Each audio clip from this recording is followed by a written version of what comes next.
राज्यात BSF, CRPF, CISF, ITBP, SSB, Assam rifles यासारख्या अर्धसैनिक दलामध्ये कार्यरत व सेवानिवृत्त झालेल्या जवानांना शहीदांचा दर्जा द्यावा अशा प्रमुख मागणीसह अर्धसैनिक दलातील सेवानिवृत्त जवानांनी आपल्या परिवारासह आज दिनांक 13 मे रोजी दुपारी 4 वाजता जिल्हाधिकारी कार्यालयात धरणे आंदोलन केले। या आंदोलनाला महाराष्ट्र नवनिर्माण सेनेचा देखील पाठिंबा मिळाला असून यावेळी भारत माता की जय, वंदे मातरमचा जयघोषांनी संपूर्ण परिसर हात दणाणून गेला होता। जिल्हाधिकारी यांनी दिलेल्या निवेदनात म्हटले आहे की राज्यात सुमारे 60,000 कुटुंबीय या दलाशी संबंधित असून आतापर्यंत 35,000हून अधिक जवान शहीद झाले आहेत, मात्र त्यांना अद्याप शहीदांचा अधिकृत दर्जा मिळालेला नाही।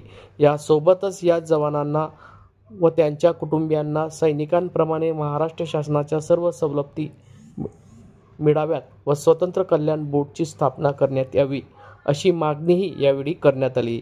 या मागण्यांसाठी अर्धसैनिक दलातील सेवानिवृत्त जवान व शहीद जवानांचे कुटुंबीय यांनी जिल्हाधिकारी कार्यालयासमोर धरणे आंदोलन केले। या आंदोलनाला महाराष्ट्र नवनिर्माण सेनेचाही यावेळी पाठिंबा मनसेने जाहीर केला आहे। या संदर्भात अर्धसैनिक दलाचे रामदेव शेडके अध्यक्ष व महाराष्ट्र नवनिर्माण सेनेचे जिल्हाध्यक्ष जमील देशपांडे नेमकं काय बोलले आहेत ते जाणून घेऊया। आंदोलन होतं आपलं। माझं नाव नामदेव रोहिदास शेडवे, पॅरामिलिटरी संघटन महाराष्ट्र राज्याचा अध्यक्ष हूँ। तर आमच्या मागण्या हेच आहेत की सर्वप्रथम तर पॅरामिलिटरीला केंद्र सरकारने शहीदचा दर्जा दिलेला नाही आहे, कारण की सैनिक आणि अर्धसैनिक याच्यामध्ये तफावत केंद्र सरकारने करून दिलेली आहे आणि सैनिकाचाच रोल पॅरामिलिटरी करते। BSF असेल, CRPF असेल, CISF असेल, ITBP असेल, सशस्त्र सेना, आसाम रायफल असेल, या जेवढ्याही फोर्सेस आहेत या डिफेन्सपेक्षा कधीही कमी काम करत नाही। सर्वात प्रथम BSF असते, त्याच्यानंतर डिफेन्स येतो, मग डिफेन्समध्ये असताना त्यांना शहीदचा दर्जा मिळतो आणि एका भावाला शहीदचा दर्जा मिळत नाही। ही गव्हर्नमेंटची एक मोठी पॉलिसी आहे आणि ही पॉलिसी कुठेतरी ही थांबली पाहिजे आणि त्यांना न्याय मिळाला पाहिजे। महाराष्ट्र शासनाचा घरपट्टी पानपट्टीचा जो शासन निर्णय झालेला आहे 2018 मध्ये, तर त्या 18 मध्ये फक्त सैनिक आणि वीर महिला यांनाच घरपट्टी पानपट्टी माफचा आदेश झाला होता। त्याच्यानंतर सुधारणा झाली 2020 मध्ये, त्याच्यामध्ये अर्धसैनिक जवानांच्या परिवाराला घरपट्टी पानपट्टी माफ केली जात नाही।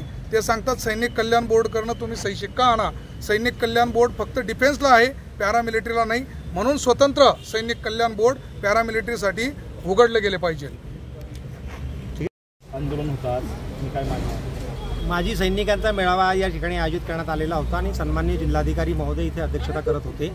जळगाव जिल्ह्यामध्ये अर्धसैनिक बलांचे अनेक परिवार आहेत, अनेक शहीद परिवारांची कुटुंब आहेत, त्यांची वेगवेगळ्या मागण्यासंदर्भात जिल्हाधिकारी महोदयांनी प्राथमिक स्वरूपात अगदी चर्चा ऐकून घेतलेली आहे आणि ज्या काही त्यांचे महत्त्वाचे मुद्दे, सगळ्यात महत्त्वाचा मुद्दा आत्ताच यांनी असं सांगितलं की शहीदीचा दर्जा त्यांना मिळत नाही, इथल्या सैनिक मंडळामध्ये त्यांची यादीच नाही आहे। हा पण एक महत्त्वाचा मुद्दा आहे। त्यांना घराचा विषय असेल, त्यांना शेती मिळण्याचा विषय असेल किंवा शहीदांचा स्मारकाचा विषय असेल, तर जे महाराष्ट्र सरकारच्या अखत्यारीतले विषय आहे ते सगळे प्रॉब्लेम सॉल्व्ह करण्याचा सन्माननीय जिल्हाधिकारी महोदय यांनी आत्ता सगळ्यांना विश्वास दिलेला आहे।